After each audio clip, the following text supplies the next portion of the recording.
సుమన్ టీవీలో మీ business promotions కోసం ఈ కింది నెంబర్ను సంప్రదించగలరు.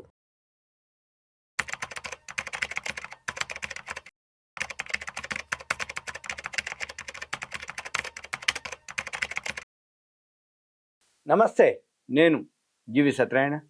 ఈ వీడియోలో ఈ మధ్య బాగా ప్రచారంలోకి ఒకటి రావడం జరిగింది. యూపీఐ లావాదేవీలు మన గూగుల్ పే, ఫోన్పే అవి చేస్తుంటే వాటి మీద కూడా జిఎస్టీ పడుతుంది, జిఎస్టీ వేస్తుర్రు, ట్యాక్స్ వేస్తారు అనేది ఒక ప్రచారంలోకి రావడం జరిగింది. అదేంటిదో చూద్దాం. అంటే 2000 రూపాయలు కనుక పైన కనుక ట్రేడ్ మనము గూగుల్ పే, ఫోన్పే కనుక చేస్తే యూపీఐ యూనిఫైడ్ పేమెంట్ ఇంటర్ఫేస్, ఈ యూనిఫైడ్ పేమెంట్ ఇంటర్ఫేస్ లావాదేవీల పైన జిఎస్టీ విధించే యోచన లేదు అని ప్రభుత్వము స్పష్టం చేయడం జరిగింది. అది విషయం, అంతే.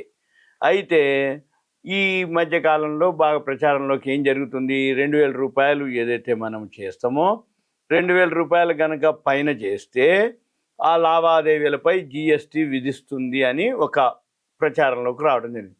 అయితే ఈ 2000కి మించి కనుక చేస్తే ఈ జిఎస్టీ విధించటానికి ప్రభుత్వం చర్యలు తీసుకుంటుందనే ఊహాగానాలు ఏవైతే ఉన్నాయో అవి సరికాదు అని అనౌన్స్మెంట్ ఇప్పుడు అది మీకు ఇప్పుడు చెప్పేది.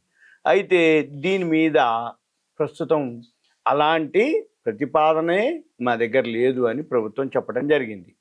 తర్వాత ఇది ఎందుకు ఏంటిదని చూద్దాం. ఈ పర్సన్స్ అంటే వ్యక్తులు, వ్యాపారం చేసేవాళ్ళు, వ్యక్తులు, వాళ్ళిద్దరి మధ్యలో జరిగేటటువంటి ఈ లావాదేవీలు, మనం సూపర్ మార్కెట్ పోతాం, బట్టలు కొట్టుకుపోతాం, ఎక్కడైనా షాపింగ్ పోతాం, కొనుక్కుంటాం, వ్యాపారం జరుగుతుంది వాళ్ళకి. మనం ఏంటిది, వ్యక్తులు, మనము పేమెంట్ ఇస్తాం. ఈ ఇచ్చినప్పుడు క్యూఆర్ కోడ్ తోటి యూపీఐ ఏదైతే లావాదేవీలు జరుగుతాయో 2000 రూపాయలు ఏదైతే జరిగితే కట్టాలి అనేది ఊహగాను. ఇప్పుడు ఏంటిది వాళ్ళు చెప్పటం, ఈ వ్యక్తులు వ్యాపారుల మధ్య లావాదేవీలు ఏవైతే జరుగుతున్నాయో దాన్ని ఏమంటారు అంటే మర్చెంట్ డిస్కౌంట్ రేట్ అంటారు.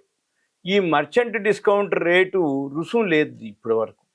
దాని మీద రుసుమే లేనప్పుడు జిఎస్టీ ఉండదు అని మంత్రిత్వ శాఖ స్పష్టం చేయడం జరిగింది.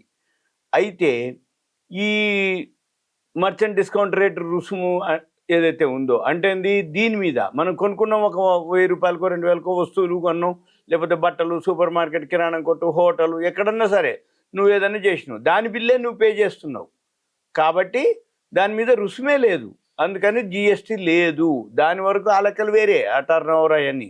అందుకని మేము ఈ లావాదేవీల మీద మేము వేసే ఆలోచన కానీ ప్రతిపాదన కానీ ప్రస్తుతం లేదు అని మంత్రిత్వ శాఖ స్పష్టం చేయడం జరిగింది. అయితే గత ఫైనాన్షియల్ ఇయర్లో ఈ లావాదేవీల విలువ అంటే యూపీఐ లావాదేవీల విలువ 260.56 లక్షల కోట్లు లావాదేవీలు జరిగినాయని తెలపటం జరిగింది. ఇదంతా ఊహాగానాలు కాబట్టి ఇప్పుడు ఎవరైతే యూపీఐ పేమెంట్ చేసినా 2000కి మించిన జిఎస్టీ అనేది లేదు అనేది క్లియర్, అంతే. ఓకేనా? రైట్, థ్యాంక్ యూ, సెలవు.